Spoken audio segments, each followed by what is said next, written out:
నమస్కారం అండి. నా పేరు సురేష్ కుమార్. మా పాప పునర్విక. మీ అందరికీ తెలిసే ఉంటుంది, పాపకి SMA type 1 అని చెప్పేసి ప్రాబ్లం ఉంది అని చాలామంది చూస్తున్నారు.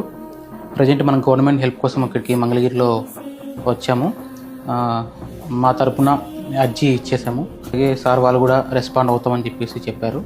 వీరంత త్వరగా పాపకి హెల్ప్ చేసి పాప మనం కాపాడుకుందాం. చాలామంది చూస్తున్నారు, హెల్ప్ చేస్తున్నారు. ఇదే విధంగా ముందుకు తీసుకెళ్ళి మా పాప ప్రాణాలు కాపాడవలసిందిగా కోరుచున్నాము. ఇప్పటిదాకా చాలామంది రెస్పాండ్ అవుతున్నారు. సామర్లకోట నుంచి అబ్బాయి శ్రీను అని చెప్పేసి సైకిల్ యాత్ర స్టార్ట్ చేశాడు పాప కోసం. మన ఏపీ, తెలంగాణ, కర్ణాటక, తమిళనాడు మొత్తం సైకిల్ యాత్ర చేసి పాపను కాపాడుకుందాం అని చెప్పేసి అందరికి తెలియాలని చెప్పేసి తన వంతుగా తను ఓన్గా జర్నీ స్టార్ట్ చేశాడు. అలాగే కైకలూరు నుంచి జగదీష్ అని చెప్పేసి తాను కూడా మా కోసం ముందుకు వెళ్తున్నాడు. వీళ్ళంతా ఇన్స్టా అకౌంట్ పెట్టుకొని మమ్మల్ని మా ఇన్ఫర్మేషన్ ముందుకు తీసుకెళ్తున్నారు. చాలా మంది ముందుకు వచ్చి సపోర్ట్ చేస్తున్నారు. అదేవిధంగా కొంచెం ఇంకా ముందుకు వచ్చి సపోర్ట్ చేయవలసిందిగా కోరుతున్నాను.